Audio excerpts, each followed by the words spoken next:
Hey guys, my name is Modi and you are welcome back to Modi Speaks. Guys, there is an old saying that goes, respect is earned, but it is also reciprocal. You cannot demand respect for your own culture while showing contempt for someone else's. You cannot insist your language be treated as sacred while dismissing another language as little more than a historical accident. And yet, that is exactly what unfolded in New Zealand's parliament the other day. Green Party MP Tamatha Paul stood before the country and described the English language as a bastard language, a bastardization of languages.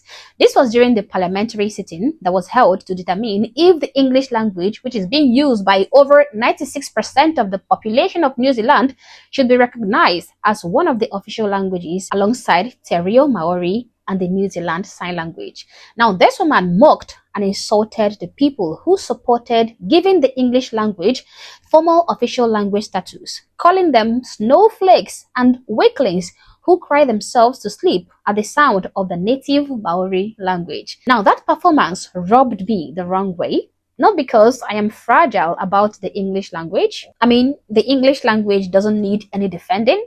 English is one of the most influential languages in human history. It will survive one politician's derogatory speech. But this is me trying to find out if we are applying the same standard to everyone, or whether respect has become something reserved only for the right groups. Because once respect only starts traveling in one direction, it stops becoming respect and starts becoming privilege. And that is exactly why this woman's speech deserves to be challenged. English is a bastard language. This is what you're fighting to protect, is a language that's not even its own. It's a bastardization of Greek, Old Norse, Latin. It's a complete bastardization, and this is what we're wasting the House's time fighting for? Sorry, I know no one wants to say it straight up, but these snowflakes over here, bunch of snowflakes that hear the word Aotearoa and cry themselves to sleep over there. No personal attacks, What thank they you. do, they cry when they hear the word Aotearoa. They stand up and point of order it in this house. Yeah, That's how weak they are. They see Te Reo Māori and they shiver in their boots. Oh my gosh. The Parliament delegation just went to Wales, and look at them. They've got their beautiful Indigenous language covering everywhere before English. And guess what? The world didn't fall over and the world didn't end. People still knew where they were going. In fact, people saw it and thought, wow, we're in a country that values their Indigenous language and identity. Unlike our snowflake government that cannot handle Te Reo Māori, which is why one of the first orders of business for them was rearranging Aotearoa New Zealand on the passport and making sure that we could take Te Reo Māori out of government departments' names. Oh, come on. How divorced from reality can you be that you think switching out Te Reo Māori is a priority for any New Zealander? And let me tell you why Te Reo Māori has a protected language status.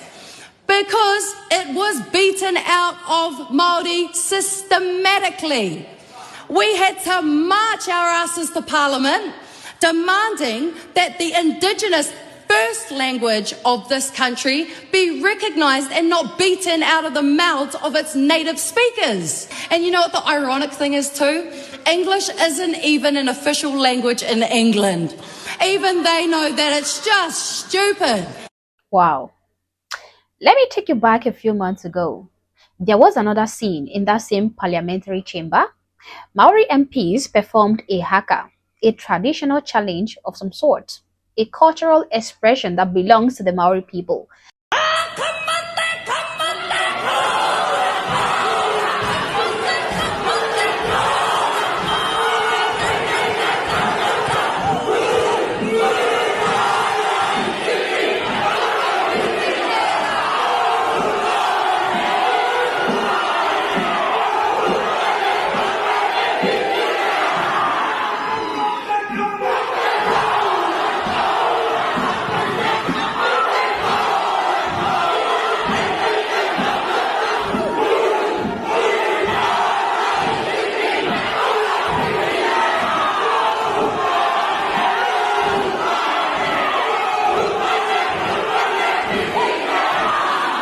Now, Some political commentators and content creators did not like that very much, okay? They said some nasty things about that performance.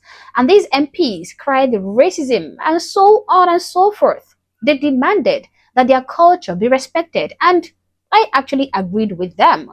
Because you see, I solidly believe that if a tradition does not harm anybody, if it is not the equivalent of lip plate stretching or foot binding, then we should leave it alone, okay?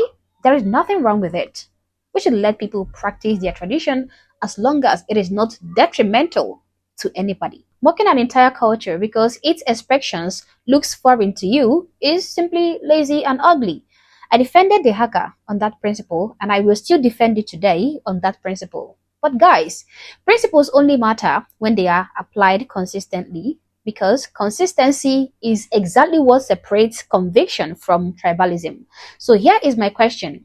If mocking Maori culture is wrong, why is mocking English perfectly acceptable? If one language deserves dignity, why doesn't the other language?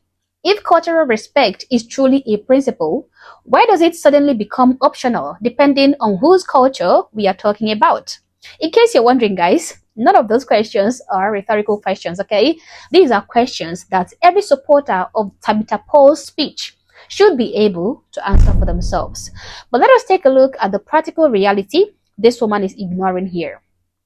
Whatever people think about colonial history, and there are legitimate conversations to have, but that doesn't change the practical reality of modern New Zealand. English is the language millions of New Zealanders were born speaking. It is the language immigrants learned after arriving. It is the language families use around dinner tables. It is the language businesses operate in, schools teaching, courts conduct proceedings in. Parliament itself overwhelmingly functions through this language. Whether someone is Maori, Pakeha, Samoan, Indian, Chinese, or South African, English is a common language that allows people from different backgrounds to communicate effectively in New Zealand.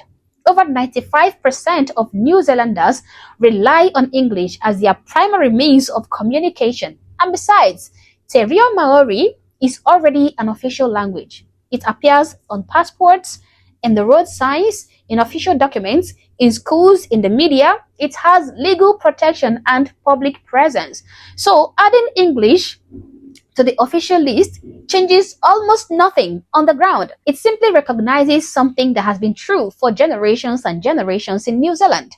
Yet that modest step was enough to send people like Tabitha Paul into this type of performance. She treats the formal recognition of the majority language as an attack. That reaction only makes sense if the real objection is not practical but symbolic.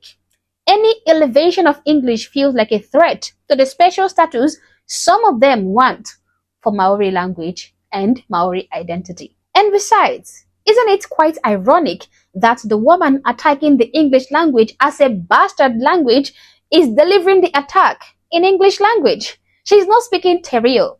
She is not addressing the house in some pure ancestral tongue. She is using the very same language she claims to despise, because without this same language, half of the people in that room would not understand a word she is saying. She is dependent on this language. The country is dependent on it. And still she stands there, pretending that it is somehow an illegitimate language.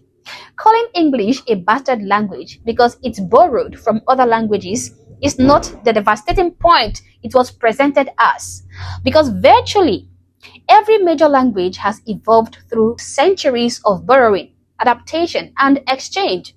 Languages are like living things. They grow, they absorb, they change, and that is one of the reasons they survive. English is not unique in that regard. If anything, its ability to incorporate words and ideas from countless cultures is part of what made it one of the world's greatest international languages. So treating its mixed origin as something to be shameful about completely misses the point. It is like criticizing humanity because none of us have perfectly isolated ancestry. It doesn't make sense. Civilizations grow through contact, and so do languages. So she treating linguistic evolution as something to be shameful about is not the profound insight she was hoping it to be. It is rather a misunderstanding of how languages actually work, and she just proved that she is ignorant of this particular knowledge. This woman's speech did not expose the weakness of English. It exposed the weakness of her position.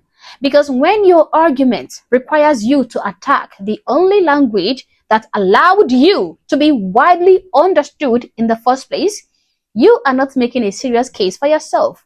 You are performing for an audience that rewards grievance over coherence. I believe that New Zealand can protect and promote Te Reo Māori without turning the English language into a punching bag. It can recognize historical wrongs without inventing new ones.